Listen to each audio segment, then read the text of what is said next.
Still cooking with an air fryer, but we're now sleeping in a van. Come on, you drive a four-wheel drive, you know how to traverse these. When a four-wheel drive Overlander tries van life, the comfy bed, it's so hard to get out of. You wouldn't get there in the van. Yeah, nah. With the goal of hauling a proper home facility on the road, can we still tame the mountains? Welcome to my van. So long story short, after you've been on the road for prolonged period of travel, you tend to want something bigger and more comfortable. Just recently I ran into Van City Van Life in Squamish, which was a huge surprise, and seeing its van in person, it was... Keep right, and then right turn. Okay, anyways, I got so inspired that I wanted to try van life myself. So that GPS that you just heard, In 500 meters, right turn onto Great Canadian Way. Mom is driving me to pick up my van right now. I'm so excited. Thanks, Mom. Okay, I've never driven a van before, so... Right, okay. So we are now on the driver's seat. I am so nervous. It feels like the first time learning how to drive. They have a sticker here telling you how tall and long this thing is. Look at all these space. Wow. One thing to know that by the time you've watched this video, it's probably already a week or two after the time I'm doing it. I've been getting some requests lately and I feel like it's about time to do it. I created a Patreon account. So if you want real-time update on my travels, my thoughts, or even some just inner world, inner conversations right here, that's the place to go. Depending on the tier, we might even be able to have a Zoom call. I'll try to answer some of your overlanding questions, full drive questions, or solo travel questions. So we have pots and pans ready too. Your upper cabinet. See all these handles? It's push. So normally they sit flush. So we got plates, bowls, cups and stuff. Alright, first thing first, I need to load up the fridge. They do have all the utensils ready for you as well. There's knives, can opener, peeler, forks and spoons, but you will need to bring your own spices. Just remember that. Normally when I go out with my Land Cruiser, a lot of the things were already ready in the vehicle as permanent setup, and I don't need to really worry a lot of other things. So this will be a really good opportunity to show you guys what I bring on my trips, because everything sort of start from ground zero. Although obviously they've got bedding, and then I can skip all of my sleeping bag and sleeping pad, all of those things. Personal clothing in this bag, but this time in here I also have bug spray and sun spray. These are the things that's permanently on my door. I probably would have forgotten about them if I didn't checking to see what I really need. On Karma Camper's website, they have a blog that have a lot of useful resources, and one of the page was basically telling you the list of items that you need to remember to bring. These two were listed on it. And also I transferred my phone mount over to there because I still would like to navigate on my phone, and your 12-volt charger with your cables. See, these are all the things that I would not think of because I have them in my car. So in here I have my towels, all of my clothes, and a dry bag just to separate your dirty clothes. Everything goes onto that shelf. Hold on a second. This looks like a live edge piece of wood. Wow. I wonder how much that is. Tire deflators. Might be optional for van life, but totally mandatory if you want to explore the dirt road. Remember I said I'll definitely use the Blue Yeti in my van? See how nice this is here. Let's put the charger here. Whoa! Yo, this drawer self-closes. In the box is my Via 400p portable air compressor. This is totally optional, but we got all the space in the back. Why not bring the paddleboard? Oh, look at how much space. So I stuffed in my chainsaw as well. Paper towel, tissue paper, and wet towel. These are your friend on the road. Your head torch should be conveniently located here. This is all just my camera gears and Zolio. This usually just stay on my dash, but I'll need to bring it here for those off-grid times. Literally, this is what makes my trip possible. As you've seen, my mom drove me to get this van. They would not agree if I just disappeared. And the radio. They actually give you a propane stove, but for those lazy days, I still brought my 12-volt food heater and my air fryer. Sunglasses and prescription glasses. These are always just on my car, so I transfer them over. Got my map books. They have cups for you, but bring your own mug so you can drive with your coffee. And pairs of slippers. I can't wait to wear these inside. And what else? I've got my vitamins in there. Speaker. This is important. Where do I put it? Oh, that was tight. Ah! My God! Pretend that he don't like you. Oh, everything. We are at a truck stop just near the highway. I am really tired right now, so we're going to just take the night here and sleep with all of the truckies. When I just came into the rest area, I saw there was a sign pointing cars going this way, trucks and buses go this way. I stopped it for a second and I think I'm a bus or truck, whatever this is called. So I think I go that way. This just never really came into my mind before. Even if a four-wheel drive, you just go with where the cars are. There's a EV charging station and a washroom, all the facilities here. I've never taken so much appreciation to all these facilities because I've always just driven past. I never even stopped here, I don't think. Right after you come in, this is just like you would at home. Switch on your lights and well, technically it is your home, but wow. It's going to take me for a minute to get used to all of this. It's a bit of a learning curve for me because I've never driven a van. So it's new to me in terms of driving a van and to get used to, I guess, the space and facility, all the luxury that you get to have. So if you've seen my videos, you should be familiar with these reflectives. It is actually a van life trick to keep the temperature inside. So it's not surprising to see them providing these to you. They've got more curtains to block off your privacy. Hold on a second, I still need to grab stuff from here. I need to grab a little bit of coffee from the gas station to drive to here. See, this is another thing I really like. For van life, you almost kind of don't really have to plan as much as a four-wheel drive because there are so many just roadside facility you can just stop if you're tired. Please take your break if you're tired. Don't drive when you're way too fatigued. Just going to be accident happen, especially at night. But we're right now really close to the trailhead I wanted to explore tomorrow and leave it to the sun time.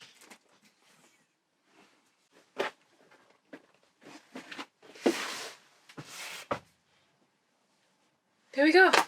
Alright, let's put these little night lights on.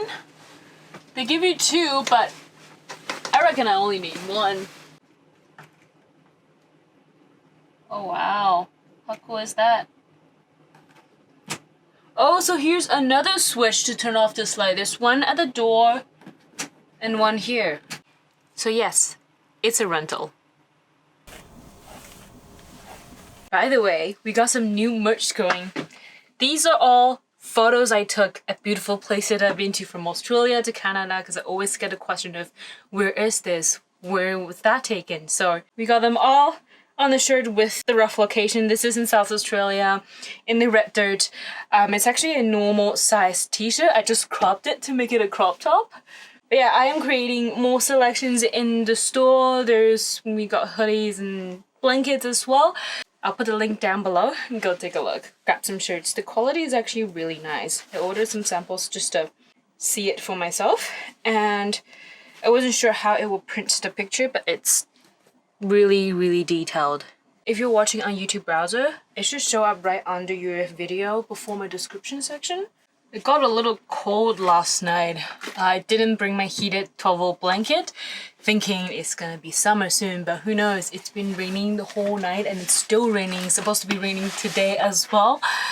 So yeah, I don't know. I hope I can get somewhere not so cold. But anyways, I totally didn't count as normally when I am sleeping inside the car, I only need to heat up my own vehicle, and right now I have all the space to heat up using my own body heat. However, they do have a diesel heater right under here. Control is on the dash right beside the mirror, but I was too lazy to climb up and turn it on, so I turned it on this morning. It's steaming so hot right now. I can wear a t-shirt inside, but I'm pretty sure getting out, I'm going to need a huge jacket. How interesting, we just drove 30 minutes north and the rain is gone. We got a pretty sunny day. Usual program, Tim Hortons, ice cap. I also got myself a toasted croissant. For real now this time, let's go. We're just trying to get down to 25.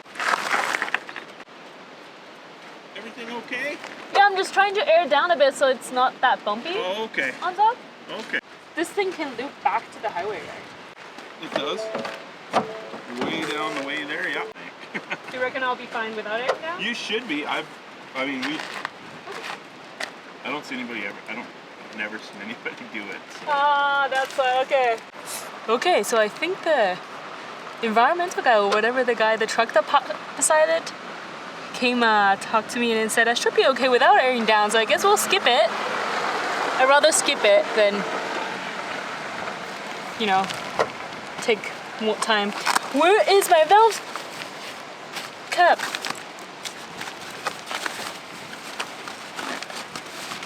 Good lord, don't lose your valve cap. Alright. Sorry to bother you.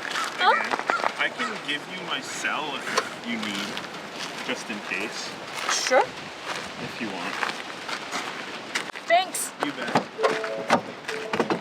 Did you guys hear it? The people here are really, really helpful. I can't tell you how many times I've had people come in and ask me if I have trouble when I am airing up and down.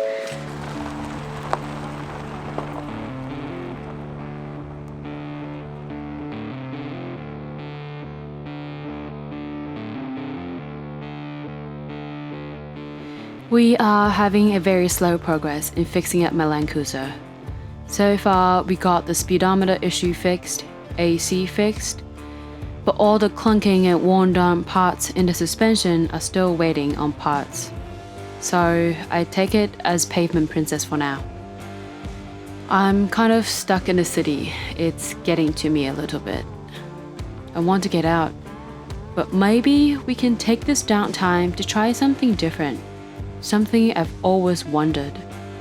What is it like driving and living off of a van? Obviously, I'm not going to the dealership and bring home a van title right away. My pocket is not deep enough. And what if I don't like it?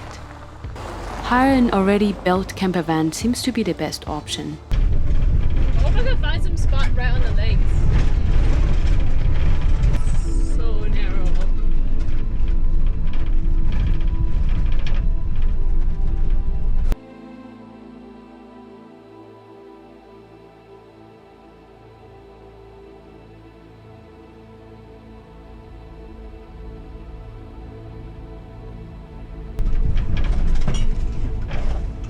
Fuck. Okay, there's a car in front of me. Don't tell me I have to reverse all the way back. Cunt.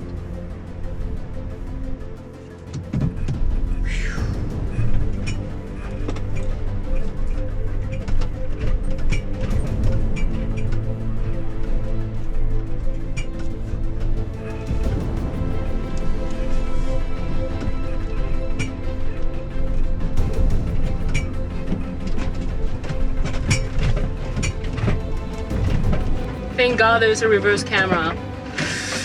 Whew. I still gotta look into the mirror just to be sure. Why do people park their car on a single lane road? This is making my life so difficult. We got this, buddy. We got this. Come on, drive a four-wheel drive. You know how to transfer these. It's okay. Alright, there might just be some scratches. Sorry, Karma. Excuse me. Sorry, do you guys mind if I just take the side of the road there? Tried going that way, there was a truck parked on the road, so I was like backing up my whole way. This, the road actually just connects up.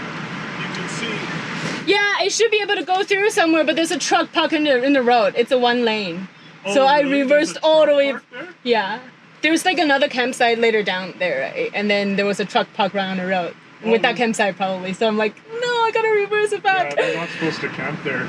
Because it's just the one way that goes to the other end of the lake. Oh. There's more sites at the other end of the lake. Yeah. But I they're see. really hard to get to. You wouldn't get there in the van. Probably. Yeah, nah. Yeah. I try to keep a positive attitude. I really try. Even when the wind is about to blow my camera away.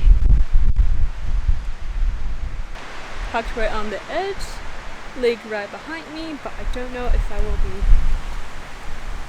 supping. It's windy and it's pretty cold.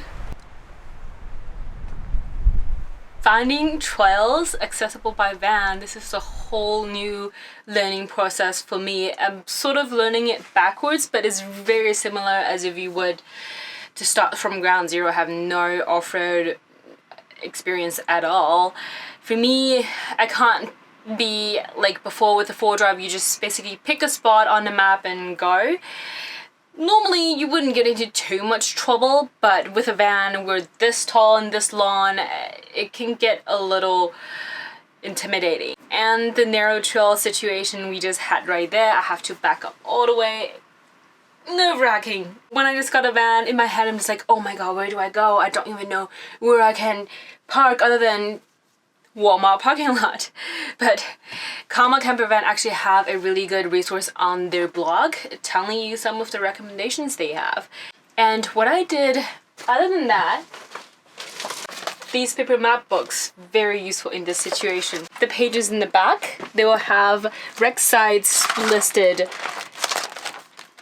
with a short description of all of their facilities, and then it tells you which page of the right now we are at Gillies Lake.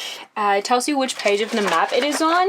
So basically we are right here right now.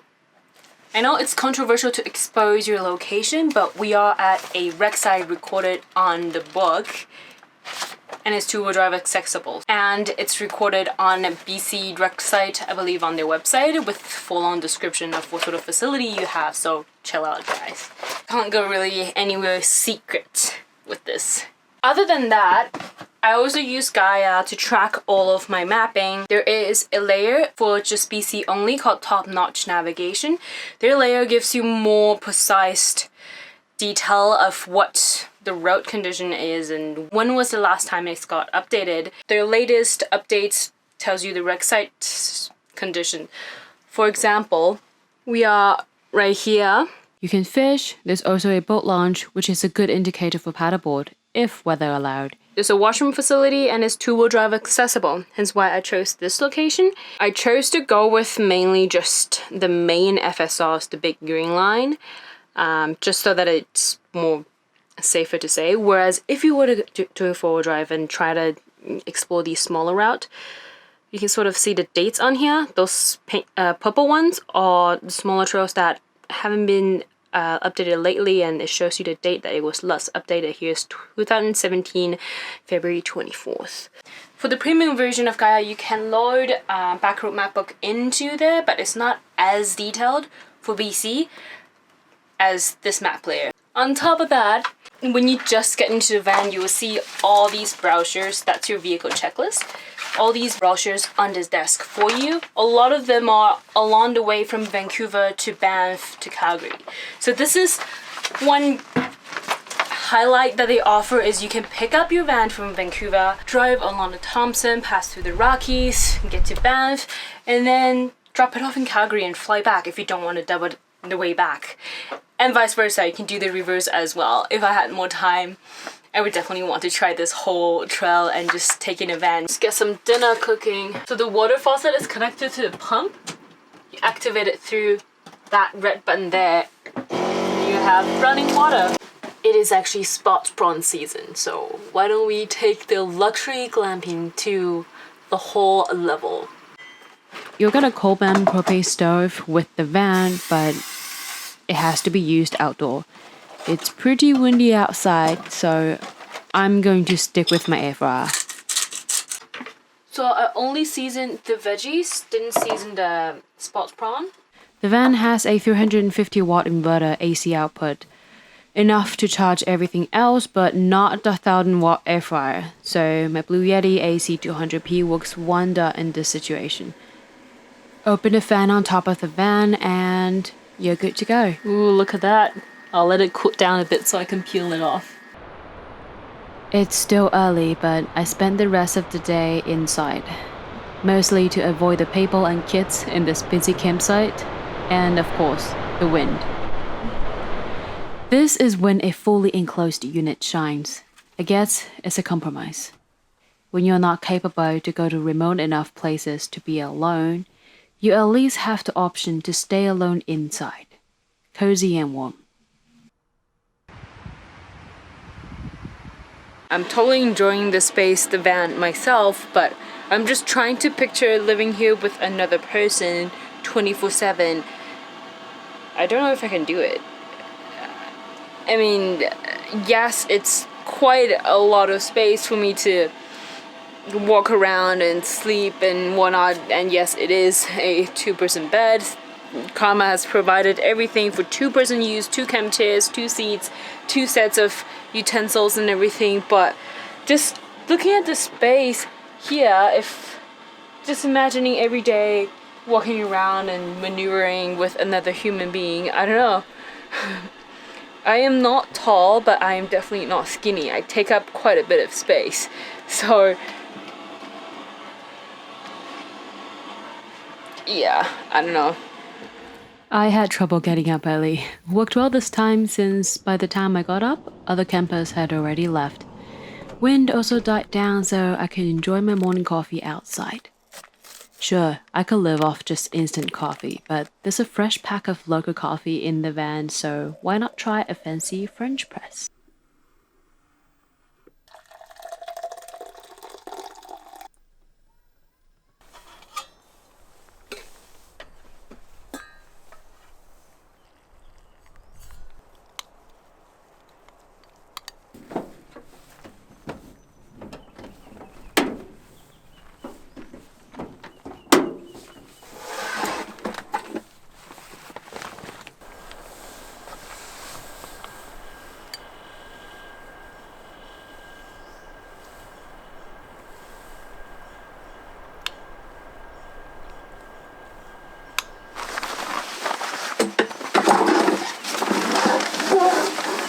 So I kept the diesel heater running all night. Last night it was so nice and toasty, and I just was a little bit worried that if I ran out of power. We do have a 200 watt solar panel on top, but overnight obviously you can't charge when there's no sun, and it's not fully sunny right now. We're good, we're still good. However, if all else failed, they do have a battery charger cable here that you just connect to a home plug. Yes, out in the wild, where can you plug it? But I've got my Blue Yeti. If all else fails, I can charge my car with that battery. Talk about wilderness preparedness. I took the second day really slow, exploring the area as far as the van allows. No mountain goat full drive action here. While driving, my mind wondered if a truck camper or even Unimog would be my best option. Speaking of these, I start to think if our trail system in the Pacific Northwest created different vehicle culture.